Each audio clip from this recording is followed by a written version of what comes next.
I'll serve. Oh, we're back to testing.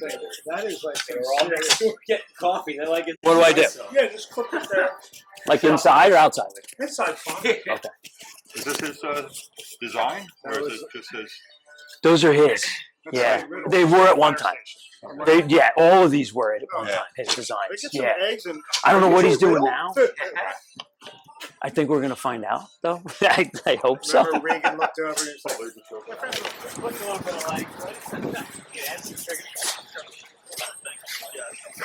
It goes on. Morning. We'll just see what happens. Joel. Nyland. Nice to meet you. How you doing, Joel? We'll see. Yeah, I'm sorry, I'm deaf. Joel. Jack, nice to meet you. James. James, pleasure to meet you. Right on. Good morning. Hang on, let me get to you first. Nice shirt. Pleasure to meet you, Patrick. Joel. Yeah. Mike, nice to meet you. You can go inside or outside. Hey, Whatever you want to do. Good morning. Cool. Right on, you guys. Yeah, very good friends with Eric. Yeah. Unfortunately, I can't stay. Oh, that's okay. I'm a landscaper. I know how that works. My dad's in carpentry. I know how that works. One day Skip was out in the water and he's like, check this out, I have one of your fins. You know, and I'm like, well, technically that's not really one of my fins, that's one of your fins. Then he laughed. He's like, no shit. Really? And I go, yeah. All right. Okay. Thank you. Thank you, Joel. Much appreciated. Have a good morning. Sure. But you could do it at and that round tail egg, this one and my karma and the diamond tail karma are the ones that people always are like, man, I think so and so. Yeah, no worries. I'm sorry, man. It's not really like I'm giving like a guideline on fins. I was hoping people would come and ask questions like that, and then I can kind of explain. Yeah, no, that's sick. That's great. Thanks, man. Yeah, Eric carried the boards a long time ago. no. And then he recently started carrying them again. So I was like, right, I'm coming to visit the shop, you know? Where to put my glasses? Hold on. I can't see shit without them. It's age, you know? Yeah, it starts to catch up. And then you start like squinting at stuff. How you doing? Good. How you been? Fantastic. Right there? Yeah, anywhere. All right. Good board. Is the wax still on it? I got most of it all. You have like Prepared. Okay, yeah, you're good. Good. But Leo picked up one of the. Let me see.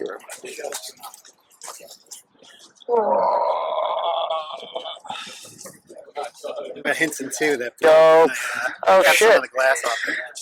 Oh, that's really cool. I fixed it, but I kept the old glass. I couldn't get rid of it. Yeah, you gotta salvage it if you can. Very cool, man. It's my childhood longboard. Thank you. Take a picture? Would you mind? Yeah, please. All right, and then I'm going to leave you alone. No, don't even sweat it. Let me get rid of my glasses. Let's see. Thank you. Thanks, brother. Much Appreciate you appreciated. coming. Yeah, no, I need pin back Awesome to too. meet you, too. Thank you. Stoked. They ended up in the I'm close to remembering, but I am willing to learn. Hang on, let me set this over here.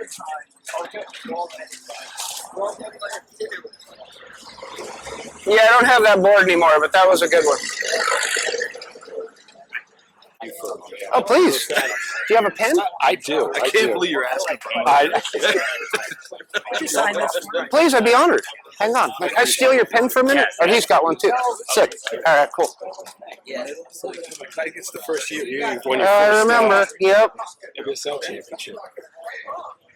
It's funny. This morning we pulled up and Pat Curran was still living in Mexico back then.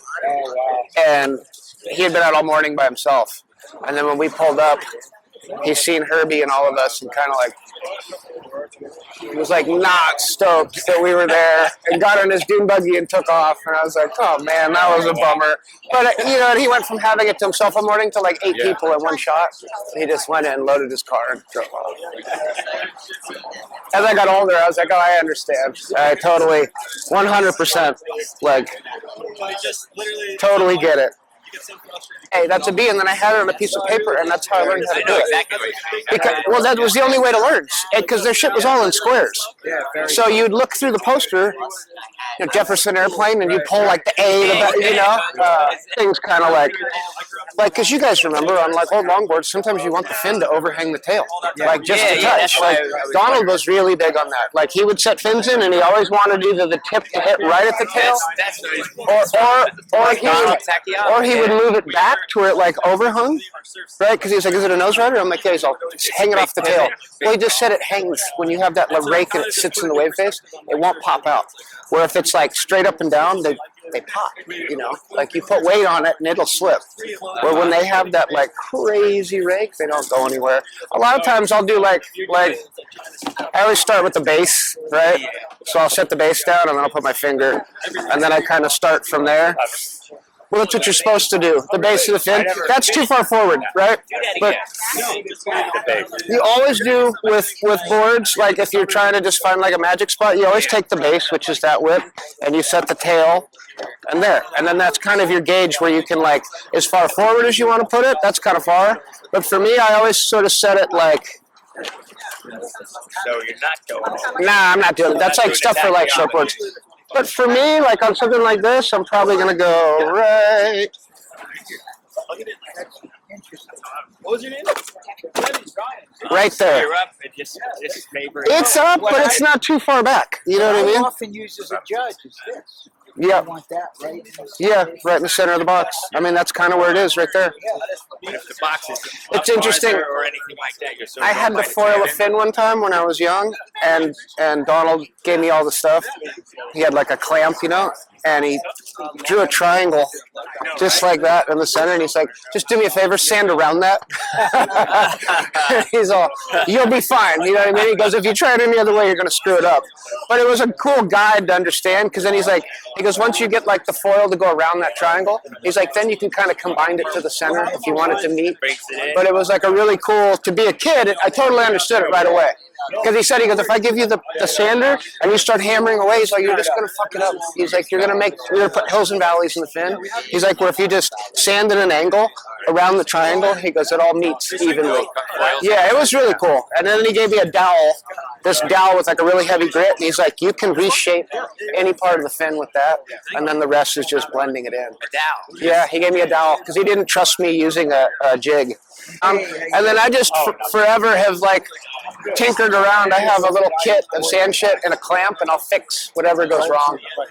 Like Dale Dobson, when I was younger, I'd watch him at the beach, and I'd always thought he was a weirdo because he was always sanding his fins, like always sanding his fins. And if he couldn't find sandpaper, he would dig through beach rocks I'll touch you and like feel it. Yeah, and then he would like sit and fucking sand the thing like with a rock. You know what I mean? Because it's, dude, look at that. That's like a perfect block for it. You know? Yeah. So that was just stuff I learned from him. But it's weird. I always thought it was weird, and then I got older, and I'm like, well, that totally makes sense. You know? It's just taking the edge off. Yeah, or taking the hum out. You got a fin that hums. Yeah. You find the edge and you like sand the thing out. You know? When I was a kid, somebody used to do that all the time, sharpen his fins. Yeah. What are you doing? Yeah. He's like, getting rid of the hump. Well, I wrote a Henson 2 days ago, and I said to him right before when I go, well, let's see if this one sings. You know what I mean? Because a lot of them you write them like, you know, they do like the humming. But yeah, Dale Dobson.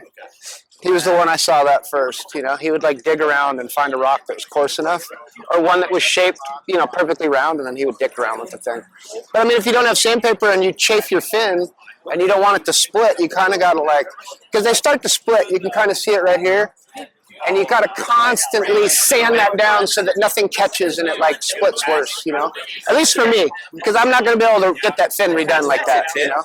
Like that much time, that much flex, you know. Like that takes years to get that. Yeah, that's enough. I don't want too much. I don't like it where it's like bending out, but that little bit where this stays stiff is great. That's like a 9.5, you said? Yeah, 9 3/4, just shy of 10 inches. New ones are made. Huh? Well, a lot of the stuff now is not made by surfers anymore. It's made in a machine overseas kind of deal. So the thickness is, it's different when you have a guy that actually like surfs and is sanding your fin and is like holding it and feeling if it's too thin. And a lot of the CNC machines, they're not bad. They make everything perfect, but they take the thickness down to like, you'll see big fins, you're like, holy shit, that's really thin. You kind of need some kind of bulk to like a fish fin, right? No fish have like straight. Yeah, straight The up. bottom always kind of fattens out a little bit. It serves a purpose. It's just with materials getting so expensive now, people don't want to lay a panel up that's that thick. You know, you can get two fins out of that basically. We're like, you know, that's why I tell people if you see those Henson dolphin fins, snatch it up. You know, because you'll never be able to replace that. You know, like that moment where they're that thick. I have one. I don't loan it out. I'm like afraid to let people use it. One of my favorite fins for a 2+1. It's all personal. There was a kid, Ryan's buddy had a Takayama that we were looking at yesterday, and the fin's just like, it's one of those Michael Takayamas where the thing's super raked back. They serve a purpose because the rake holds in. Like when you're on the nose, it just won't pop out because you've got so much hang. It's like creating drag. Where a straight up fin, that's for like a kind of one of those, that's like an egg fin, you know? Yeah, like an eggy. The Flex, that one's cool. They just picked this up in the shop. I figured you'd like this. Oh, dope. If you can sign them. Yeah, please. I have one of those, but not the one step The deck. Jacobs 422. Oh, those are dope. Dude, his collection in here is incredible. I stood in here yesterday for an hour and I was just like some of the ones in there are the cleanest boards I've ever seen. This is a board right Oh, here. that's the cleanest one I've ever seen, ever. Oh wow, that's beautiful. Holy shit. Yeah, and in the end, all of them, somebody had cut the back out of. The bummer, the one that I have, I got from Donald, and he chopped the fin off to put another fin on. And he did it. I took it up there to get dings repaired. And I want to throw that down the and thing hear is- your thought about it. That's Yeah, actually I- a photo of that. I rode the shit out of these. Like, That was I got it out of Rhode Island. small for they were normally like 9'10". Like, yeah, this one's It's small. actually 9'4". Yeah, very cool. I was telling him mine had the same fin, but it was kind of getting like I'm bummed he cut it off. Donald chopped it off. I took the board up to get fixed, and he chopped the fin off. Yeah, and he put another one on. I was young, so I couldn't say much. But in the end, I was pissed. I was just like, man, why would you chop the fin off? You know, I pulled this one out of Rhode Island. that thing's so And cool. it had some dings that I fixed. They're super fun to ride. They're great riders. Like really great turning boards. Oh, it's all right. Hey, respect for your son for coming out in the winter. Yeah. Oh man, when he was leaving to come out, I said, I hope you know what you're getting yourself into. Oh yeah, I've done it. I did it. I'm not doing it anymore. But I'm BRETT. BRETT. Yes. Enjoy that.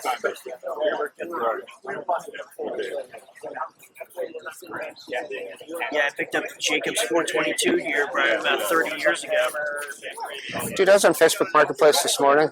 I do it every time I land somewhere. I just go on and I start looking. It's insane what you guys have here.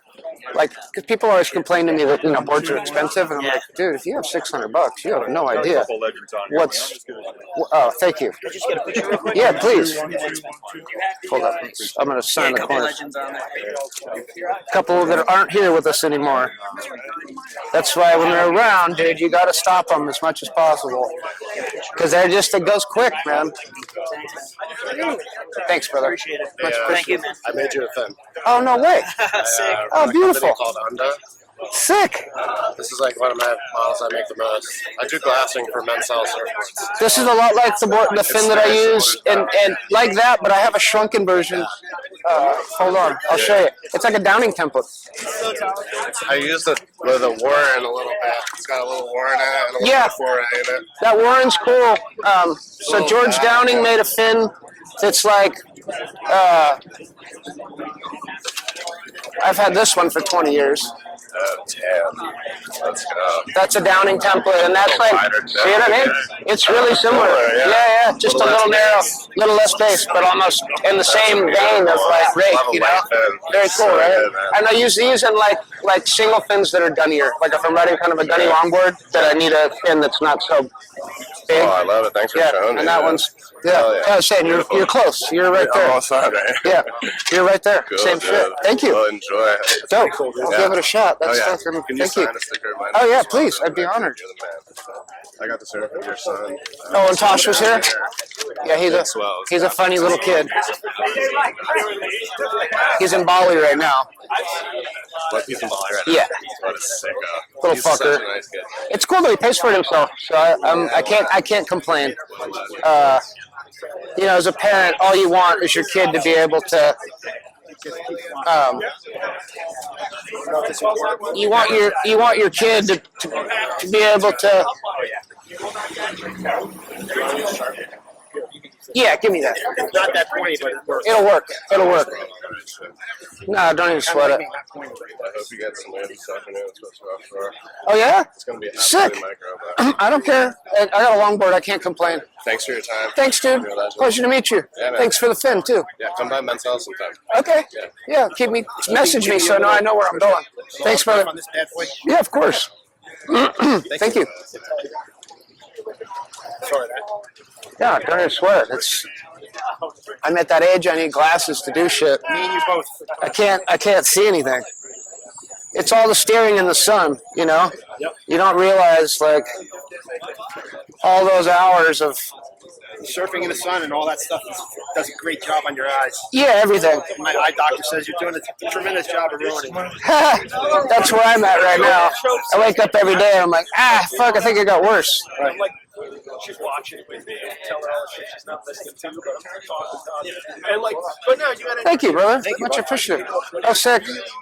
Cut it out of my surfer magazine. I still have that Bing. Oh, really? Yep. It was in the 50 greatest surfers in the surfer magazine. Yeah, that one I got it off of this guy Joe Green, and I've had it. It's like one of my favorite old boards.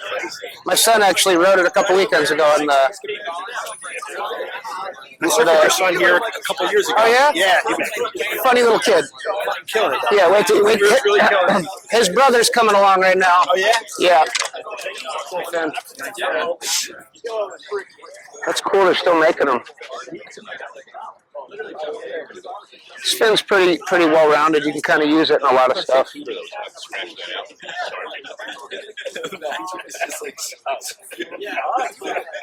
Have you been out surfing since you've been here? Yeah. I surfed the other day. It was pretty good. Yeah, it was pretty fun. Day before yesterday. Yeah, we got really fun waves in the morning down in Long Beach Island. Oh, okay. There's nobody out. Was this yesterday? Day before. And we were kind of laughing. Had that been at home, there would have been 100 people out. It's okay if I take a picture with you? Yeah, not in a long time, but the 90s. That was the last time. The last time I was junior surfing was like, well, no, I was in Sea Isle in 2002, but before that, like in this zone, was like the 90s.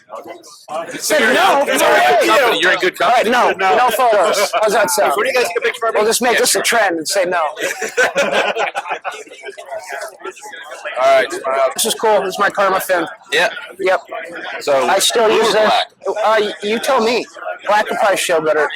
Yeah. So what do you use this one on? I mean, I got a bunch of longboards. Like eggs, kind of like egg style shit. Yeah. Like mid-sized boards. I mean, you could use it in a longboard. It's not that big of a fin. Right. It's a I 9 mean, inch. maybe if you're on like Skip rides really small fins in his boards. Right. The older he's getting, the less fin. If Yeah. that makes sense. Like 'cause Okay. he's kind of like can't push that hard at 80-some years old. So he I feel his pain. he shrinks the fin.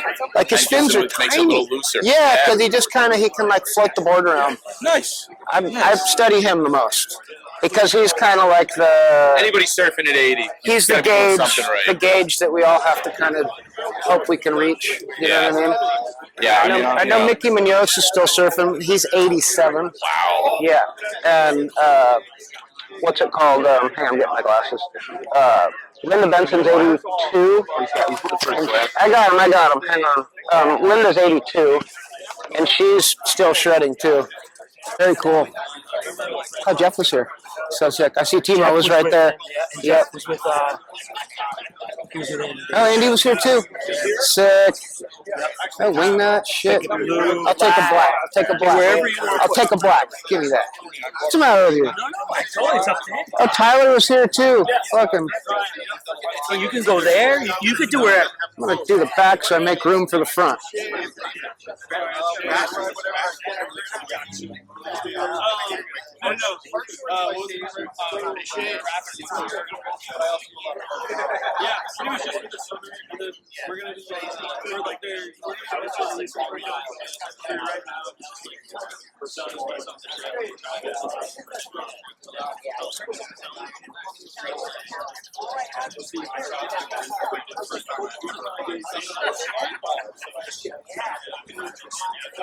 I was just looking at some of Andy's stuff this morning. He was a good dude. Oh, he's the best. Very dear friend. Cool. Oh, thanks. Much appreciated. Thank you very much. Thank you. Thank you. Cool. Oh, how cool. How's it going? How's it going? Hey, I'm Shane. Shane, nice to meet you. Nice to meet you too. Oh, sick. All right, let me get this. Hold on. I'm gonna grab a coffee too. Hang on. Whatever you got, I'll take. We got cream, sugar. Yeah, I'll take. Load it up. I'll take whatever. Yeah, please, cream sugar.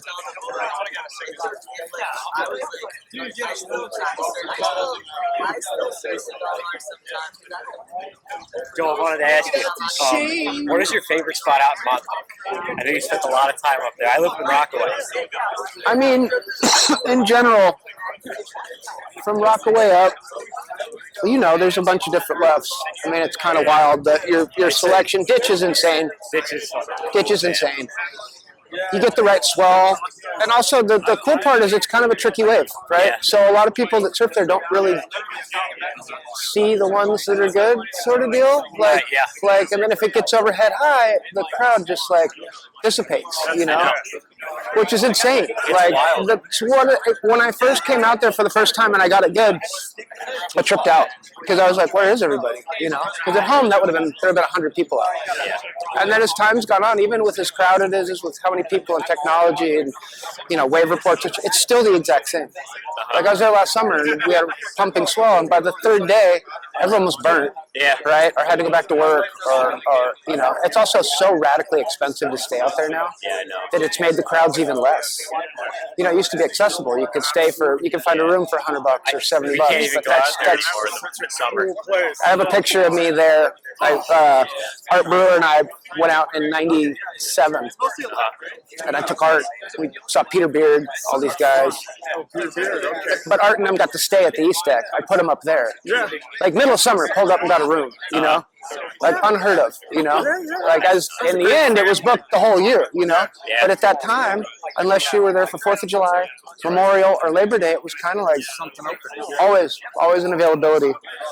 And that, oh, dude, it was so sick. Yeah, it was The only so thing we can cool. afford is we got a 4x4 like fishing pass. And Yeah. just sleep in the car. Yeah, on the beach up there. that's smart. Well, that zone you can park and find a zone, pull off on one of the roads. We'll get Shadmore State Park, park in the parking lot, and like go like a half-mile hike through the woods. Plus, it's such a small town. The cops there have nothing to do but like mess with people. Like, Yeah, I've got kicked out a lot. Yeah. well, they're gnarly. They're on it. They get you right away. Yeah. You know. Where they, yeah. I got a think fishing pole up though. You're fine. that's California. That's the same trick. Yeah. People will set a tent It's up. got to be confined to your car. 100%, dude. I've seen it. Most well-rounded longboard fin out there. I like the. I mean, it kind of works in everything. Of all the fins that they make that are on the market, if you're kind of like one that you're not going to fuck up with and will kind of feel normal and everything, that's the one. It's real different though from like this one came off of this was actually off the Waveset template that was the actual like stage 3 or whatever. They're similar, but see how there's just a little bit more like, just a touch more like bass, you know? And over time, they scaled it down, but it also had like way more overhang. Like mine used to go to like there. The fin was, you know, over time, sand and hurling and shit, losing your board. Do that? You sand them sometimes. Yeah. Is it because like you want it to be like? No, because they start to split, and you got to kind of keep the fray at a minimum. I see. Do you understand what I'm saying? Like the more that it's a fray, it'll catch some shit or hit the bottom or whatever, and then it peels. That's how the fin for me ended up like shrinking down. I had to foil it to get the match, but I'm always fucking around trying to keep that from being, see it just becomes a thing, and over time they start to split. It's also like, the attention to detail on people laying up a sheet isn't quite the same. Like it used to be, you would lay it up based off on how many boards are going through for the week, so guys could really take their time laying it out, where now they can't even make enough fins to meet the demand of how many people need them. Like one time I asked Donald, I go, how the fuck do you have fins with all these different brands? Like, where's the loyalty, you know? And he's like, you know how many millions of surfers there are? He's like, you know how many fins all the fin companies together make a year? And then he started to break it down. I was like, holy shit, so they don't make enough fins. He's all, no, there's not enough fins to meet the demand. He's like, that's why I have this guy making them and this guy makes them. He's like, it's nothing personal. He's just, I need fins, you know? Because he was selling, 1,500 boards to 2,000 boards a year, and it takes fucking 2 months to get 30 fins out of somebody. See what I'm getting at? So that's where he was always just kind of like, loyalty goes out the window, you know? He's like, I got to supply and demand. Like, there was a forum, and Gene Cooper was on there with his boards, right? Yeah. And somebody was like, yeah, man, I just got a board from you, but when I surf it, there's like a little hump. And he's like, bring it in, man, I'm going to sand it. It's right there. So they hang the fins, a wire goes through the hole, and they hang it on the ceiling, and then they hit it like when you're using a paint gun. Because to gloss the fins laying down, the board would be rib caged. I mean, the fin would be everywhere, and it'd be a nightmare trying to flip it as it kicks. So they hang it up high, and then the resin runs, but it always runs where the thinness goes, right? It doesn't meet in the middle of the thickness. It meets at the thinnest part. It's just like a gravity deal. So you always end up getting this like bead right here, and you can't really see it unless you notice or you have like the fucking eye for it. And most of the shops, they don't give a shit. It's finished. Do you know what I mean? And then it's on you just to have a piece of Scotch-Brite. You can go to any hardware store and buy not the shit at Safeway or your local. You have to go to like a hardware store and get the really coarse one. You can sand it out, or you just get some decent sandpaper and a dowel and wrap the dowel, and then, do you understand what I'm saying? Because if you use a sanding block, you kind of create like flat spots where the dowel's perfectly round, and you can take the hum right out. That's what I was thinking. Joe's going to know what that is. Yeah. No, it's the way they're sprayed. Like I go to Bang sometimes, and I'll walk in, and they've just sprayed. It's kind of cool looking because everything's dangling, you know? Yeah. But once you understand where the resin runs to when they spray it, then you're like, oh, fuck, no wonder why my board hums. Or sings, you know? I rode one the other day. Thing was, you know? One of the boards you guys made like a while ago, Bill's Trophy shape. Yeah. One of the sickest boards, man. I sold it. He can't surf. He doesn't shape anymore. Well, he's 80. He's 84 or 83. Diabetes, you know, the whole deal. It just like, I saw him not that long ago. I went and saw him. But yeah, he's not a little kid anymore. So like, also at 80, do you want to shape? Probably not. Like, go shape a board and then get back to me and let me know if you want to do it at 80. Yeah, he shaped for my dad when I was a kid, and then when I started my own label, I didn't really have a lot of choice on people I could grab. So Shaw's was kind of our first pick because the stuff that he made my dad was pretty cool. So I reached out, and he had just finished working at Hobie and Bill Stewart and all that shit, so he was in like in between work, and it worked out. It was like no rocker or anything. It was like nice. Yeah, they were cool. Yeah, he made some really cool boards for us. He got to be about 72, 73, and then was like, I'm done. I can't. You know, when your career goes from the 50s into the early 2000s, that's a good run. You did great. Yeah, I mean, he still wants to shape, but just I get it. I totally get it. Digging all the rake when you go to turn, sometimes rake sort of hangs too much. Feels fucking bizarre trying to like move your board around. Then I'll switch to that one. That one orange one is kind of like probably the one I use the most in egg style stuff. And then it goes to like small single fins, right? Or like a board for pipeline. That. And that's kind of brewer style, so that's like kind of straight up. Yeah, it's very brewer. If I'm not mistaken, that is a brewer template. no shame.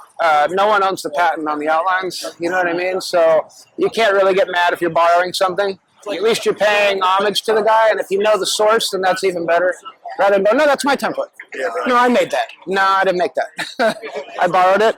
And then this is what Buttons and those guys used and all those weird stingers and shit were these. Yeah. And they're super loose. They're just easier to turn than that. That's like a brake, like sitting and hold for hollow waves. And then that's for shit that's more maneuverable. But like, that's it. That's well, you could see it. It's funny. Duke Ipa is now doing his dad's boards, and I gave him this template because he didn't have the right template for the. He kind of missed that moment with his pop where he got to get that information. Where like I was around him, and I also in like old movies when the boards go by underwater, I would always look at the fins. Do you know what I mean? Like literally, I'd watch the guy go by, and I go, "Oh shit, that's the right fin." You know, there's a map for you to follow, but a lot of people don't pay attention to the things that kind of give you an idea of what fin does to what. And a lot of the old movies, the underwater shots are the dead giveaway. Guy go by in the tube, and then you look underneath, like, "Oh fuck, that fin's the one." You know? You're trying to figure it out. Yeah, and that's how I figured it out. Oh yeah, please. Oh yeah, that thing's old as shit. That thing, someone gave it to me, and yeah, well, the fin's really old, and that's before they realized that you're trying to get the foil from here to here to be as close without any flat spot. Back then, like I was telling you, like you basically just drew a triangle and then foiled around it. You know, so you end up with these crazy ass flat spots. And the bummer about the flat spots is at speed, like real speed. If you're like at pipeline and you're coming out of a tube, your board will catch that flat spot and go and turn the other way. Like where you're trying to lean forward, your board will lock and go out. Yeah, literally, it's just some weird aerodynamic shit that doesn't make sense unless you put it to a certain speed. And that's why over time they figured maybe that wasn't such a good idea. You know, like enough falling on your face made them change the foil. I like that you carry around something that old and it's like used now. Yeah, 100%. That one's 25 years old. I've had that since the 90s. That one's fairly new. I've had that one for 20 years. I've had that one for maybe 15 years. Like I was saying earlier, when my kids go into my fin drawer, I can tell. You know, like 100%. I don't lose any sight of what was there, and I'll even do like a count. I'll go through it. And fucking that one's missing. And I do the same shit with templates. Like my template collection for surfboards, some of the kids will come and borrow them, and then like they think that I don't notice what's missing type shit. But I notice, and then I'll text them, bring it all back. Fucking, where is it? Tried to sand the fins. When you did that and I glassed this like an hour prior. When I went outside and fucked with the fin, I still have the board. And then went in while it was kicking, and I was like trying to find the fin spot and mark it. Oh man! This is Thomas Campbell's book. I remember that day. Yeah. Oh yeah. I mean, it's also it's just, dude. Wayne was so gnarly. He had these racks. He had racks over here, racks over here, racks over here. There was racks the whole room, and he would go in and work in shifts where he would go in the morning and lay everything up, and then he would go and surf, and then he'd come back in the afternoon, and he would kick like 18 sides. You know how hard that is to do? To do 18 sides, you know what I mean? And then he'd go do some other shit and come back at night and blade them out, and then set them in the rack, and then the next day, because Donald, at that point, I think the most we made were like 2,600 boards out of that tiny shit factory for a year, which is insane to be able to do numbers like that. But it was all Wayne. And before Wayne was Jeff Prindle, and Prindle was the main dude for Bing. Like everything cool you ever see at Bing, all the blanket, you know, abstracts and the color splits were all Prindle. But he was kind of sloppy. Like if you ever look at the pin lines on Bings, they're like that wide, you know, because the cut lap was shitty. Yeah. So and at the time when we were doing all the resin work, there just wasn't a surplus of glassers left that could do it. And Donald and Prindle had beef, like constantly had beef, but he couldn't get anybody else, right? And then when word got out that we were doing that much color work, Wayne walked in one day And Donald kind of looked at him like, whoa, where have you been? You know, and Wayne was like, I've been doing produce at Ralph's for like the last 20 years. Really? And he goes, someone told me to come see you because you guys are doing all this resin work again. And Donald said to him, he goes, do you want to lamb 3 right now? He was like, go in the back and do a handful for me right now. Let me see if you can do it. And he did 3, and then that week he told Prindle to fuck off. He was like, get your shit, get out of my shop. You and I aren't dealing with each other anymore. And then Wayne took over. And then that was it. Once he was there, the quality and everything went like that, you know. And that was like the heyday. This is like 97 to the. We were carrying bigs in 96, Yeah. 97. That was when Zeph owned it. When Zeph had the license. Yeah, Zeph Craig. Did he really? He had the Yeah, license. I remember he had the making a license couple back then. models. Zeph and Eaton still had it back then. Eaton had it in San Diego, and Zeph was up in Ventura. But Zeph was the one that was making all the boards. Eaton was just doing paddle boards back then. Yeah. Huh. That's cool. Am I signing this to anybody? Yeah, my kids' names are on there. Yes, and we were sitting out there, and Julian Schnabel showed up, the artist, and he had Christopher Walken with him, which was really cool. And Christopher Walken sat on the rocks and watched the whole session. It was insane. Did you get to talk to him? Yeah, I did. When we got that far out there? Yeah, he's pretty tall too. He's not very short. For most actors are pretty short, you know. Yeah. But he was really standoffish, and Thomas the. There's no wind. Yep. But like an hour into the race, they got gale force winds, and half the race dropped out. Wow. And Laird's board was just going backwards the whole way. Yeah, that's brutal. Like gnarly. Brutal. And when he got into the shore break, there was a photo in the journal of it, of like people holding him. He got into the shore break, and the equilibrium was so off from the water, he fell. Wow. Like he tried to walk up with boom, like, Yeah. and the whole beach was just kind of like, whoa. And then the guy that finished second was this guy named Dawson. You know the girl Moana Jones, the pipeline chick? Yep. Her dad, so lifeguard. Sick. Totally out of shape. Didn't paddle at all. No training whatsoever. Flew in the night before. Got aboard. Huge gut. Like totally out of shape. He got second. Wow. Literally just on pure fucking endurance. Yep. And he said he got second literally because he didn't train for it. Like went in cold turkey. He goes, if I'd trained, my stamina would have been worn down. Wow. But it was just funny because Laird was like, needed water and like help, and like Dawson came in and grabbed a beer. Like went over and grabbed a beer, and he had like a plate of fruit and a beer, and he was just sort of like, boy, I beat Laird. That's the way to do it. That's the way to do it. It was really cool to watch. Yeah. This thing's sick. Hell yeah. I have one of these. Oh. It's a brewer. I have. It's a fin I just had in the back room. Yeah, I have one of these for sure. But these are those wide bases, a lot like this cool, one. right? Yeah, they're great. I mean, it's kind of in the same vein, like almost identical. I just. Came out of an old lightning bolt. Yeah, that's right. Right, and that's kind of more of an updated version. Yeah. Right, same exact everything though. The rake's still the same. Yeah. Like, that's for if you're like if you're gonna get barreled, if you're trying to get tubed or whatever, and you have like a pipeline looking board, those are the ones. I just over time these things are really hard to turn. They hold in really well, but they like sometimes you want to turn or you have to like turn when you're trying to get barreled. So that's where that came in, and I just sort of this is a more updated brewer template, like from a later period. But you can see the similarity, you know? Yeah. And then that's where the base plus inch and a quarter comes in. Like Brewer made me a few boards. And the one time we were trying to mark the fin placement and he was like, mini shaka. There you go. And then he said it and he's like, walk back, you know, and I'm like, oh shit. And he's all, I go, what if you got big hands? He's all, mini or shaka. You know what I mean? And it's like shrink it down even more. And then that kind of goes to like base, like there's the base. Plus a quarter, base plus inch and a quarter, and that's all brewer theory shit.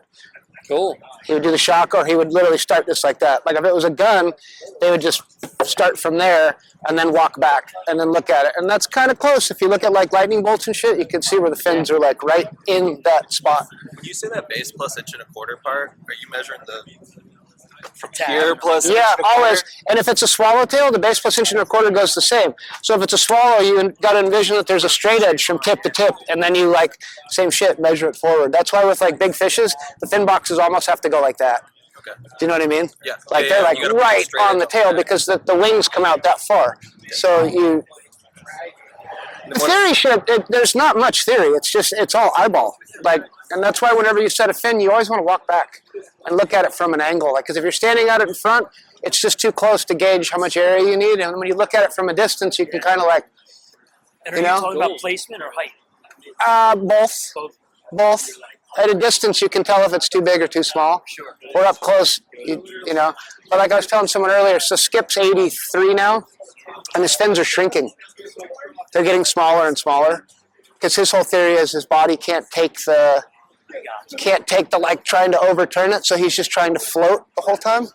So I guess as we get older, our fins are going to shrink, you know?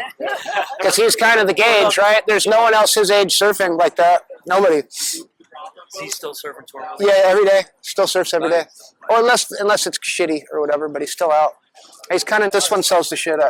Me personally, you could use this in a bigger variety of boards. Where that you can kind of use in everything, but for the longboards I'm into, this thing's really good. Can you sign this one? I want to put this on my wall. Sure. I don't want it to Yeah, go save away. that. Save that. I totally get it. I appreciate you, man. No worries. Got it? 2, 3. Ow! Let me do one more long ways. I'm gonna through my reputation as a bad photographer. It's all right. I do it to my girlfriend all the time. Every picture I ever take of her, she's like, "How could you make me look that ugly?" Cool, man. Thanks, Joel. Cool. Thank you, boys. Either just before I was 12 or right when I had turned 12, there used to be a Del Mar longboard contest that would come. It was kind of like one of the bigger ones at the time. There was the Oceanside, Del Mar. There was like a handful that would happen in San Clemente. This guy Bob Clark would put on. Dare we say they were 2+1 fins? It was weird at that time that he was the last one. That's funny. He did not get into making 2+1s until the end of the 80s. Gotcha. And it was on the request of his team. Like the guys that were riding his boards wanted him to, there was this new trend of like 2+1 longboards. So he kind of jumped into it late. And then he loved them once he got on them. Yeah. He was just like, whoa, these things turn really well. Yeah. You know? But yeah, that 88, I think, was the beginning of me riding for him. Because I'd gone up to him at the Del Mar thing. My dad was trying to get me to get his attention, sort of deal. I was like, you need to surf off to the side and see if these guys pay attention to you. Yeah. And I'd surfed all day that cool. day. And then in the evening, when the contest was over, my dad was like, all right, now's your chance, you know. So I went over, and I was actually, I was riding a Takayama. They were expensive back then, man. They were always high priced. They were one of the first ones. And my dad would borrow this one from this guy, John Merck, who had a pile of them. The guy was like a wealthy engineer guy. And he loaned me this 8.6. So I kind of purposely wrote it in hopes that Donald would see the board. And then when the contest was over and I got my moment, kind of like, you know, like today when people are like, waiting to talk, like I got my moment and I stopped him and I said, hey, you know, I really look up to you on your boards. Like my dad said I should talk to you. And he goes, not right now. He's like, call me this week. Because back then he was drinking. So he was kind of tanked by the end of the day. And he was just like, call me next week, little guy. Don't wait. Not right now. Yeah. And then I called him and he had me come up with my mom and he offered me 4 boards a year, which was huge. It was like every 3 months I got to trade a board in. I didn't get to keep them. Gotcha. But when you're 12, that's insane. What an opportunity. That's awesome. And then as I got better, the numbers increased. And then by the time I was 14, he made me my first pro model kind of deal because I did good at the Oceanside event. That's cool. I do not, because it got handed down to the other kids on the team when I was done. Yeah. It's funny. He would always call me, give my boards back. You know what I mean? And I never understood what it was over, but it was the bills were coming for the month on how many boards he'd given away to the team. You know, and his wife would be balancing the books and would just be like, dude, you're in the negative.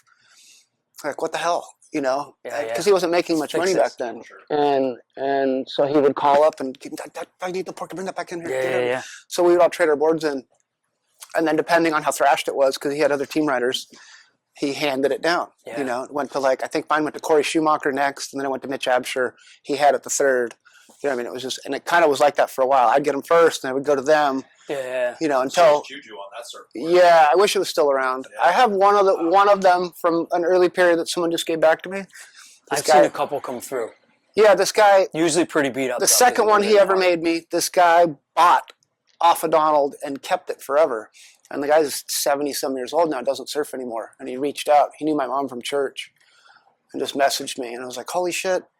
I remember that board. Like, because he used to ride it at George's, the spot in Cardiff, and I'd always be like, hey, dude, like, what are the odds you want to sell that? And he just, nope, no interest. And then he got old. And then all of a sudden he wanted to gift it back. So now I have it. But, I'll keep my eyes open. yeah, Sure. they're rare though. Yeah. We didn't make a lot of boards then. By the end of the 90s, the momentum and all the work we had done kind of started to speed up. And then he went from making 200 boards a year to making 2,600. You know? Yeah. I mean, Bizak told me that. He was like, you realize before you showed up, the numbers were this. You know what I mean? And it was like, and then you guys got to this point where it was like, all of us were just like, holy shit, you guys are making. Yeah, 94 and up, I would say, was the beginning of when we cranked. Yeah. And then that lasted all the way until early 2000s kind of deal. I always loved the story that Hap would tell me that when he got back into shaping, he was thinking about it, and Donald one day showed up and he gave him back his planer. Oh, wow. And he gave him a coffee jar with the guts of the planer, and he's like, here, time to get back into it. Had to put it back together and do it, and that's what got him back into it. It's and weird. It was Donald that did it, so that was pretty cool. I wasn't into skill planers until I got older, but I remember his stack that he had. Yeah. He had like a graveyard of them, and I never really understood it. He actually let me borrow it one time to shape a board, because I was doing kind of a bigger board, and I had the green Hitachi, and I was just putting hills and valleys. I sucked, you know, and he was watching. He'd always watch. He had these double doors in the second shaping room so that he could purposely make fun of you, because he would open the top one. Yeah, yeah. And then when you're working, he'd like walk by and go, oh, fuck, what are you doing? You know, Thank God you can surf well. Yeah, no, well, that shit like that, yeah. And then he'd like let you go for an hour or two, and he'd open the door, get him away. And he'd grab the thing, and he'd like, watch real quick. And he'd take like 3 passes, and he'd go, all right, I'm done. He'd go out and have a cigarette, you know, like. But those things are insane. They're like Cadillacs for shaping. Yeah. If you've used a green Hitachi your whole life and then someone gives you a skill, it's just like, whoa, the arm is so steady. But again, I didn't think to collect them then. I was too young to understand the Now value. they're big bucks, aren't they? Yeah. And hard to find. But he had a graveyard. Like where stacks is of that them. now, you know? I don't know. I'm going to guess the kids all got it kind of deal. I know Michael Takayama got a couple of them. But it was like those guys were all into old cars and shit. The skill planers were kind of the same mechanics of like you had to re-trigger them yourself, replug them, do all the. And he was a tinkerer, so he was into kind of like, and they all built them customized to their specs, you know. Yeah. Like I have one, and the Willis brothers recently were asking me, they're like, "Did you cut the arm?" And I said, "No, I didn't touch it." They're like, "Don't touch it. Whatever you do, don't fuck with the arm. Leave it alone." I was like, "Really? I thought you were supposed to chop it off." He's like, "It's personal." But he was like, I'm just telling you from my perspective, don't chop it. Leave it the way it is, you know. Where Donald was the exact opposite. He would like go and like customize the shovel or the shoe, whatever you call it. Very cool. Surfboard history is epic. Yeah. And I spent my whole life at auctions and like the thing you have, the board sale and swap and through Joe Roper and through Bird, I had they were like you. They would loan me whatever I needed if I wanted a template or whatever. I could go to Bird and say, hey, I need this. And be like, all right, don't fuck this board up. He'd like, give it to me. Don't ding it, whatever you do. Yeah, 2 weeks with it. Or template it right now. I learned at a pretty young age how to do it. I still show people today. I just did it when we were in Florida. Because some guys just don't know how to do it. It takes like 5 seconds. You just need 2 clamps. 2 clamps and a can of soup with a pencil tied to it. Because the soup can sits flush on the wood, where if you use like a straight edge, it'll wiggle. I don't know if I should be giving this knowledge away. I saw the video. I saw you with the soup can doing it. Yeah, no, it's really steady that way. And when you pull it and as you're moving, you see the line connects with the other lines, where if you use a straight edge, it'll jig-jag, and then you still have to clean it up yourself. But the soup can one is you're holding the wood like it's clamped, and you hold it in front of you, and then you go, because the wood sags, Sure. You can buy door skin kind of anywhere. You just get door skin, the Luan, like the 1/8 inch or 1/4 inch. Yeah. 1/4 inch is better because it lasts longer, but it's just harder to finish when you have to clean it up. But full templates are really valuable. Spin templates are bizarre because when you do a spin, half of the board's missing when you go to redraw it, right? Unless you have all the numbers measured out. There's always this like gray area where you're like trying to guesstimate what's there. Sure. But when you have the full template, if you want to make it bigger, you just move it up If you want to make it smaller, you just move it in. Yeah, Do you understand what I'm saying? So there's like but you have the true numbers and the outlines are always there. A couple weeks, maybe a couple months ago, we were taking a template off of a fry at Birds, and Larry Mobule was using the room in the back. And he came out. He's like, "Boy, you chicken shits are stealing templates. It's like disrespectful." Like, and everyone there kind of like froze. Like, oh man, we got busted. And then he walked in to his room and he comes out with this template and he like throws it down. He's like, "I stole it too," you know. And all of us are like, "Okay, all right, we get it," you know. He was like, he's like, and then he said, he goes, "You got to take a full template." He's like, "What if you want to make the board bigger? What if you want to make it smaller?" He's like, "You have to have the exact thing to be able to adjust." And so I'm always a big fan of like I was saying with fins, my template pile, I go down every couple of weeks and I go through it to see if Barrett or somebody was in the garage and took one, you know. Yeah. Because I know it's there. Do you know what I mean? Yeah, and I can flip through it and I know what's missing if it's not there. Because it's a pain in the ass to take the templates. So your eyes. Store them on edge. Yeah, they're on their side, like flat up against the wall. You can hang them from the wall too, but I don't have ceilings that high to hang 11-foot templates, 10-foot templates. That's it's cool. Surfboards are like, you know, they're like old cars. They're bitching. Yeah. And you can work on them yourself rather than having to. I know you can send it to an auto mechanic. You know, it's going to cost more, but that's cool. Very cool. What do you think about talking about this? That are rolled like that. Like I actually think rolled bottoms kind of nose ride better and faster waves. Does it have anything to do with the step deck model? Well, the step is meant so that the front half flexes while you're up there. So like when you're on the nose and you sometimes you can feel it where the board will like bend and then you can reset the line again. And that only happens on a step deck. On boards that are thick all the way through, the thing's so solid that when you're on it, it's either going to lift out or you're going to plane through. But the steps, you have this flex because they cut the fat out on the last bit. And then given your weight where you're standing, you can bend the board around, like how much you lean on your toes or where you have your heels. I have one of these still. That was his. I got it when I was like 17, and somebody had given it back to him. I rode it so much, kind of dinged it a little bit. Yeah. Like I kind of messed up and dinged it, and then at the time I was his cash cow. Like he made a lot of money off me, and I kind of said to him like, I'm keeping it. You know what I mean? It's like, mine. It's mine. And he didn't really want to argue with it because he knew what I was saying. Kind of had like some... Well, the cool thing for me is this guy came out of Rhode Island, and Rhode Island's rocky. Cool. So it had some dings. So I didn't mind riding it. I fixed them. And then got it back in the water. Yeah, they're so fun to ride. It's not twisted. I heard you mentioning about the fin too. I'm bummed, man. I had the same fin in the exact same spot, and because I kept losing it at Wind and Sea, the shatters were getting pretty extreme, like from here out. And I had left it at Donald's to fix because I put some dings in it, and he chopped it off. And I remember even Jerry, the fin guy, was like, "Fuck, I can't believe he cut the fin off," you know. But he put this other big rudder on there. I mean, it's cool. It works really good with the fin he put on. But to have the original fin would have been like, you know.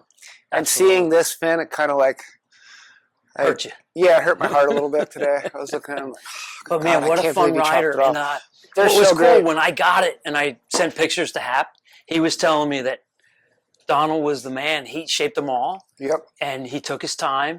Yep. He wasn't as quick as the other guys, but he was more meticulous than the other guys. Meticulous. Which is really cool. Donald was a huge fan of Phil Becker too. It's weird. I didn't understand until I got older because he'd always make comments if one of us had like a UFO or something. He'd always be like, "God, dude, Phil was so talented," you know. And he just said he's like he could outshape all of us in the quantity he could do in a day. He's like there were other guys that could bang out that many boards, but they just weren't meticulous like Phil's work. And he was just like he was so talented at doing stuff. And you could see the influence that they maybe have kind of played off a little bit each other because the factories were all kitty cornered. Like Bing was here, Rick was over here. These guys were over here, all within like a 1 mile radius. Right. And he just said, depending on who finished the workload of the day, they'd grab a case of beer and go to the other guy's spot and hang out and look at their shit. That's cool. Yeah, but when he left Bing, he kind of left in a tiff. He was kind of pissed because he had brought David there. And at that time, Donald's 3-stringer model was like the #1 selling board in the world. And his orders kind of dwindled as David's fame rose and the nose riding era came into play. So he ended up going from being like the guy to being a finish shaper for David. And it took one ill comment one day Yeah. about that, and he just had a meltdown and bailed. And then he went to Dewey Weber's, and he helped make the Performer, that one right there with Harold Iggy, and it was kind of out of spite. Because Donald had all the formulas for nose riders at that time. I mean, he had Nueva, you know. And David was the best nose rider in the world, so he worked with Harold Iggy to make that model, which was Dewey's best-selling board ever. Possibly the best-selling model ever. Right? Yeah, and then when he was done with that, he went over to Haps and was like, I'm going to get even for them making me a Ghost Shaper, you know. And he banged out all these boards, like this particular moment, and it was kind of like Hap's finest hour of building boards. Right before things went shorter, right? Yep, just before it, like the end of 66 into 67, because by the end of 67, the shit was obsolete. Yeah. Gone. I just love the template of it. It was way ahead of its time, I thought. So if you ever take a NR2, which is his greatest selling board of all time, Yep. and you set this next to it, it's the exact same template. Is it? And if you look at the tail, it's kind of like all his boards have that tail template, that one right there. Yeah. And he, I watched him pull that template out. I can't tell you how many times. See what that says. Yeah. You know? Well, you know, if you ever come back to Shake Jersey the and there's foot on the waves, streamer. you're welcome to ride it. No, I'd love to if there was surf. That thing's so sick. I haven't ridden one in a long time. But I know It's exactly always how going to they be work. in my quiver. Yeah, no. Under Next my time deck, I'm in but I town, didn't I'll say take you that. up on that offer. That thing's very cool.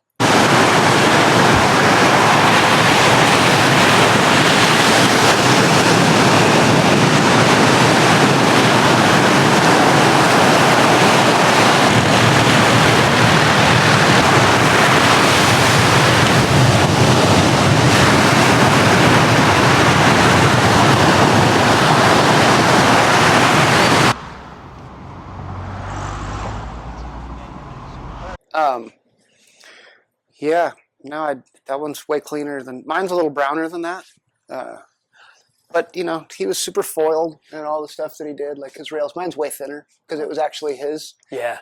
910. You know, Donald was tiny, dude. He was Yeah, like, he was a little guy. fucking, he was not very tall, so his attention to foil and stuff on his personals was way different. Yeah. He just could take chances making shit super thin. Where like for the masses, you couldn't foil him out like that. It was either like he was making it for a girl or for himself. Yeah. Well, it's the truth. No, I Like, you know, Linda Benson rode his boards all the way through, kind of deal. She's got a pretty good little stash of Takeyamas that like span through all the different labels that he worked for. Yeah. And he worked for everybody. I mean, he worked for Velzy, he worked for Dewey, he worked for Surfboards Hawaii. Like, it's pretty wild when you see his trail that he left behind. Yeah. Like, he went everywhere, you know. Had his own label, went back to Surfboards Hawaii, started MTB, started SNI. Him and Ben were kind of responsible for starting CHP, which was California Hawaii Promotions, Okay. who were the guys that funded Town and Country. That's how Town and Country was able to afford to have the team they had, was from this guy, Pat Kawahara, who was one of Greg Knoll's shapers. Don't ask me how I know all this shit. No, you suck it in. I learned it all. I took it all in. He kind of had his hands in a lot of stuff that people don't know about. I had always heard about the Surfing's New Image stuff. Yeah, but the CHP was, if you look at all of Dan Kealoha's stuff, there was always a CHP on his board, like this one sticker. And that was kind of started from Tack and Donald. They started, and Ben, when they were all working together with SNI, they started California Hawaii Promotions. And it was super successful in Japan. So that when TNC started out, they kind of came to him and were like, let us be your guy. We'll pay for the team boards. We'll do all this stuff. That's cool. But Donald had kind of a small hand in that too. Really cool. And that's why Dane and Bertelman and all those guys, when they would come to town, they would go to Donald's to get boards. Or they'd use the factory and have someone else come in and make their stuff. I met Bertelman through Donald when I was like 12, maybe. Damn. Pretty cool. When was your first pro? Like boards, like Eric. My friend had a brewer, and Tosh had been riding Blair's, like riding a Joe Blair, this brewer single fin that he had a slot bottom. And he swore. He kept telling me, I swear to God, when I'm in the tube, it starts to slip and it'll recatch and like reconnect, you know, which makes sense because channels are meant to hang in the back, right? So the channel in the front kind of serves some purpose of like when the board would start to side slip because single fins don't have the side fins, so you don't have the hold of having the fins on the rail. And a lot of times when you'll get in the barrel, water will get underneath you, and you'll see it when people are on the board starts like wiggling, you know, and then they'll lose it. Where Tosh said the thing would wiggle, and then the water would catch the channel and it would like reconnect, you know. And he was getting pretty good at tube riding at that time, so I was listening to what he was saying. And No, you have to. I mean, Yeah, obviously, yeah. you always listen to your kids. got and some you're good ones "Yeah, up here when shut he up, was You're here." too young. I'm not listening to what you're saying, you know. But the stuff he was saying made sense. And then my buddy David had a mini Brewer longboard, and I took the template because the thing was so cool looking, kind of from the late 70s. And I took it to Blair, and he's like, "Who made that?" And I go, "You did." You know, and he's like, "I did?" And I'm like, "Yeah, you shaped it." And he's like, "Fuck, okay." He's like, "I do remember making a bunch of those." He was like, "They were kind of popular towards the end of that era." He's like, "But whatever, we moved past it." You know, he's like, "It was just like a moment that came and went." Yeah. So he started putting them in my longboards, not necessarily nose riders, but boards that were kind of like 9 feet, whatever. And it just had like, you know, this is kind of like the magic spot when you're trying to trim, is like up here, Yeah, you know, yeah. like in that zone. So the belly of the channel was right underneath my feet, and it would take off. Yeah. Right. And then I kind of got obsessed with riding mini longboards again just because they're cool. You can still nose ride them. They're obviously not a nose rider. You're not going to be like hanging 10, but you can like cheat through sections. You know, you can get down, get little like pocket rides and stuff. What's the thought of the name Steal Your Girlfriend? Well, my girlfriend stole my board. Oh, get out. Once I had it. I thought maybe you'd ride- No, you'd the surf so SYG well that was you'd Steal steal Your the guy's Girlfriend because it girlfriend. stole my girlfriend. She took my board from me. And she started riding it all the time because she's, you know, older and she danced her whole life, so her shoulders are super messed up and can't paddle. And riding like a small board was impossible. Riding too big of a board in big waves was hard for her. And then she started riding this a bunch. And then everywhere she went, girls were like, "Oh my God, that thing paddles so good. Like you catch so many waves, you know." So that's where the SYG came from. That's cool. And it's cool. Like I kind of now, as there's these rules are happening with being able to travel with length stuff, I'm starting to take these with me as a longboard on a trip because you can still ride it in tiny ass waves. And I rode one of these at Pipeline. Yep. Like quite a bit a couple of years ago when I first got it made. I rode it on days that were like not second reef, but still, Sure. you know, consequences were still high, and I wanted to get in early. And I've also heard you talk about guys as they get older riding mid-lengths that are not thick enough. Not enough. Yeah, that's the other problem. And I agree with you about that. I get a I'm lot of just- people that go to buy those kind of boards because they seem to be in that like 6'8" to 7'2" range, and then they stop. So a lot of guys are like, "Well, I'd ride that," and then they'll pick it up and they're like, "I can't ride that. Yeah. There's no way." You know. Or they're stubborn and they go and try and ride it anyway. Or they go to buy it anyhow, and then they end up selling it. Yeah. Right. So I started to kind of focus on the. Another thing on Phil Becker, Donald one time made a joke to me, and he's like, "You want to sell a shitload of surfboards? Make them 7.6 to 8.6." He was like, "Phil found this no man's land that we all didn't think was a thing," and he was like, "You know how many surf shops he owns now?" Like I remember him saying this to me. He was like, "That's all off selling that shit to people." You know what I mean? He found this missing link in board designs that everybody kind of slept on, and it still kind of exists today. Yeah. And that like 7.6 to 8.6 or even up to 9.0, because if depending on how big you are, a 9-foot board's a short board, 100%. Where you can like take the fat out of them and width and different things, and they're super maneuverable. I mean, I ride a 9.0 kind of like when it gets big. Like if Malibu's big and it gets overhead high, it sucks on a nose rider. It's just you go too fast. The wave's too fast, so I'll jump on like a 9-foot board or 8-10. You know, and Skip was also another one. Like I say that I look up to him a ton because his quiver was just insane growing up to watch the variety of surfboards that he had. There's no one like it. You know what I mean? He had everything from 12-foot boards down to like, I think the last shortboard I watched him ride was 6'9". Yeah. Was like his last cutoff. He didn't go below that. I never watched him ride small boards, but like I'd seen him ride 6'9" every now and then. It was crazy to watch. That's just cool. like just so. I've only seen him once. Yeah. We were out in Tourmaline. So bitchin'. Yeah. He's such He was like, he's a the bird. board looked enormous because he was a little guy, or he is a little guy. He's a bird. You know, he always said if you put the fry wings on the back of your car, you get better gas mileage. Yeah. That was his like like saying. If you put the wings on your car, you get better gas mileage with that. That's cool. You can float through sections, you know. Nice. Hope that's enough Well, I info. appreciate it. No, that's huge. I should have shut up about 20 minutes ago, but you know, you guys No, were that was interested, huge. So thank you. Thanks for having me, you guys. No, I What a cool appreciate you talking to opportunity. everybody. No, this stuff's important. Surf shops are like a church, right? Mm-hmm. It's supposed to be a place that you hang out. Yeah. You get culture, not just come in and try and catch a sail, you know. Yeah. And this place is epic, you know. I stood in here yesterday for an hour. Like we came here specifically just so I could look at this shit without having people around, so I could like nerd out and because I nerd out on this stuff, you know. What do you like? What do you see that you like that you didn't think you were going to say? There's so much stuff in here.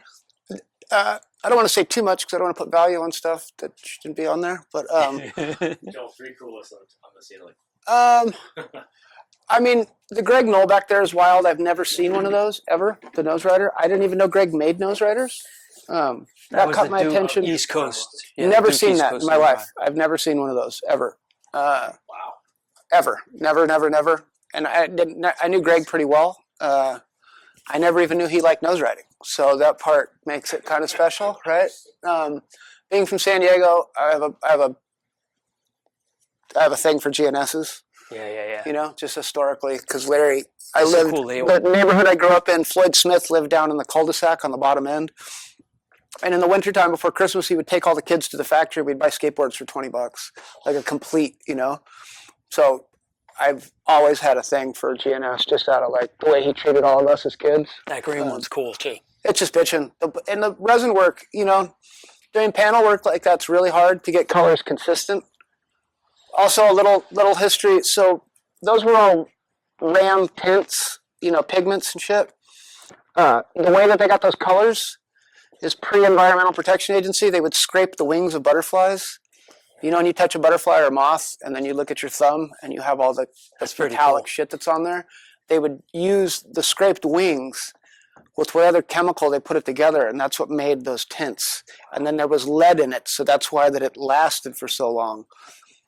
And then the EPA came around like later in the 60s and said, you can't kill butterflies, you know what I mean? So the tints became scarce, right? The colors became hard to find kind of deal. But the lead stayed in it forever. Yeah. And once they took the lead out, tints went to shit, you know? So how about the third one? Well, let me walk around and I'll give you my... This thing's really bitching right here. I looked at this yesterday. The love? Because there's just not a lot of those Wayne Lynch style boards, right? And that's for Wayne Lynch. Like Wayne, they made Evolution. Yeah. And then everybody in the United States made those trash can tails. And a lot of the tails were a trash can. They would take a lid. You see how much curves on it? And they would put a lid of a trash can on it and draw it. And that's how they got that huge love tail. You know, and Skip went to the world contest or whatever and like chopped his board while he was there and re-sanded it. And it was like his magic board. And that was the beginning of the egg shit happening for us. Cool. So that thing was cool to see that because I don't get to see many of those. This one's bizarre because yeah, so those were the first fins that came out on the tri-fins. Those chopped, and those were off of sailboards. Mm-hmm. But a little history on, so Nat had Nat Young surfboards, which is that right there, right? And he had, in America, Bill Shrosby shaped a lot of them, and Moonlight glassed all of them. He made the first thruster in 1978, and it had those fins. And I've seen the boards. There's collectors that have them. So it's nice to see that Simon kind of acknowledged where he got the idea from. Yeah. Like he definitely saw Nat's, because Nat had a shop at that point, and I think it was Monavale, which is really close to Narrabeen, where Simon was from. So that was bitching to see that. Yeah. I surfed that a bunch, and that fin sliced my heel open pretty Yeah, good. you don't see it much. And so the fins were this guy named John Scott, who, if you ever went to Santa Cruz for a contest, you've probably seen pictures of his car. He had that car that was set up as a protest and had all the writing on it and like all the signs. It was like, and he was the guy that took the famous photograph of Stockton Avenue, the surfer poster of the empty wave, and he never got credit for it. And that poster got relaunched, like churches had it, like with scriptures on it. I mean, it was crazy. It got used. He never got a dime for it. So he had this major disdain for media and for surf contests. He thought it was like the ultimate sellout. But he lived in Australia in the 60s into the 70s, and Nat got the idea from the fins from him because he had them on his sailboards. That's really cool. It's a really wild story that the guy contributed to the history of the thruster, and that Simon took influence from that. And that one's in really clean condition. And I'm also always into the nectars because Blair, who shapes for me now, is 76. That's why I wrote you that one time. And you were like, no, it's a Hollingsworth. And I was like, oh, shit, okay. Well, Hollingsworth, there's a signature on it. He's like, yeah. That guy worked with me. I forget the guy's name. Yeah, they were the main ghost Another guys there dude, at that time. Because Bean and Craig both rode for Nectar and surfed. And I'm good buddies with Craig. He sends me shit every other day on Facebook or on Instagram. Do you see this? Of course I saw it. I'm on the same sources that you guys are. And that's really bizarre. I've never seen one of those in that kind of condition. The GNS? Normally the stingers were all swallowtails. And those were, they made, I think those were called sting machines. Something like that. Really cool. Tom Curtis sprayed it, which is even more epic. He still sprays at Ropers. Get out. What's He's his still name? there. TC, Tom Curtis. Nice. He still sprays them. Like you can go get that exact same airbrush. Well, He's look, got it in check like a this book. out. Look at You that. know? Well, it's like he goes through Joel. the book and he's like, that's airbrush number 1. Joe, I sent him a photo of that board. I'm like, do an airbrush like that. Yeah, he sprayed that And that's one what right came there. back. Tom Curtis. Pretty cool, right? And I think that's a magic, right? It is. Yep. Yep. Yep. Got a good eye. Can remember that shit. What Pretty else? I mean, that one's fucking retarded. That thing's so sick. I mean, it's so sick. That one too. That's a Sting machine. Same thing. You know, most Stingers were really narrow nosed. Where like that thing's got like an egg nose. And the modern machine was their best selling. Still today, it's the best selling GNS board ever. The modern machine, huh? Yeah, dude. People didn't know that. Scrape the wings. Well, if you touch it, well, you got to remember back then you could kind of mine them. You know, you could kind of grow them in a. The surfboard, you was like Yeah, two that you just would well, connect. grab a moss next time and go like this, then look at Yeah. your thumb. Hey, Joel, what are your feelings on the cat? That one's really clean. That one's incredible. Like really clean. Did Greg try to buy it from you, Eric? He did. Yeah. Yeah. Very, very clean. Maybe the cleanest one I've ever seen. Buying's not the right term. He offered to give me another board. He tried to trade you out. Yeah, he did. He tried to Yeah. trade me out. Exactly. Yeah, He was yeah. collecting, And I he left. was just taking them all home with him. Yeah. I know that there's a Henson, there's a gun, like one of his Coho guns that was never ridden, that the story reached back to him and he tried to do the same thing. Yeah. Like reached out to the family and the guy, Pat Beckett, that acquired it Yeah. was like, nah, Yeah. yeah, absolutely not. I was very nice. I'm like, thank you. Yeah, but yeah, I'm gonna that's keep that's exactly what he said. He was like, I appreciate the He didn't offer. wanna take you, though. I was there. He Yeah, it was really interesting. was like, I want said, it. And you're like, yeah, I know. I mean, Mike said, he goes, I'll make you another one exactly like it. And he's like, nah, it's good. You Yeah. can keep the other one you want to make. I'm happy with the one that I have. Yeah, they're cool. Sam Ryan had a couple of those at the Grotto back in the day, but they were thrashed. Yeah. And he was the one that turned in those 2 counterfeit guys that were making them. Remember I that? remember. Oh man. 'Cause I they brought him remember into going his ET shop. Surf and there's one behind Yeah. the counter. He brought one in and tried to do it to Sam, and Sam was like, wait, this isn't the real Yeah, thing. something's But it was wrong. impressive. The guy, whoever the guy that did it, I mean, he was an incredible craftsman because they were almost identical. Yeah. I've ridden a few. They're not the best riders. I will No, say me that. too. They're really horrible to Yeah. ride. Maybe I one thought of it was the good. worst riding Yeah, old boards, possibly, yeah. possibly. But beautiful in its own right, you know. Mickey didn't ride outright. He rode a spoon. He rode Well- Yaters, Dave Sweets. Yeah. Those were like the stuff he rode. He rode Dave Sweets, he rode Yaters. How about the Lance Carson there? I know it's beat up, but Oh, those are so cool. Those are great riding surfboards. Even today, if you were to ride that the at black Malibu, the thing would Jacobs. work sick. yeah. They're very, it's like a real, what's the word for it? It's a status piece if you Yeah. can get one and you surf Malibu, Yeah. you know? Yeah. Like you'll see one with one and everyone feels really cool when they have it. It's Yeah, kind of yeah. like, you see what I got? You better be able to surf Yeah, if you're like riding. it's like a, pretty cool. Yeah. Lance is epic. He's still around too, man. Still shaping a bunch. Yeah. Looks great. No, He it's somehow cool. didn't age. He looks really, he He took does. really good care of himself. I think it's the no drinking, you know. But they're cool. They're very, very bizarre. I don't know if Donald helped in the making of that because it's that same time frame of when he made like the Purpose and the one Sure. that you just showed me. I've heard people say that he kind of helped contribute to it because the tail is. I had that template made for me a couple times. Yeah, I've yeah. watched him pull it out and use the exact same one. So I don't know if he got it from up there, or if he actually made it and then helped. Because I don't think Lance was shaping at that time yet. Finished so far back. Well, it's that overhang theory. Crazy. Yeah, you're right. I- Look how far, like you were Rick UFO back there too. I do remember being at a collector's thing, and this guy had all these boards, and I went and I felt the one. It was a Jacobs. I'm like, wow, it's a Donald for sure. You could tell by the rails. And the guy started arguing with me about it. He's like, no, I have the. And I was like, okay, I'm just telling you personally from holding it, that feels like one of his. And then I look and I see Lance, like making his way, looking at all the boards, and he's like, you could tell he's listening to the conversation. And he walks over and he puts his hand out, he goes, Takayama. Yep. And I kept walking. It was pretty epic. And then the guy realized who it was and was Yeah, like, yeah. wait, Lance, hold on. Yeah, hang on. You know? And I was like, Now that's he right. was right. Told you. Yeah, I fucking told you. You know, yeah, That's very cool. cool.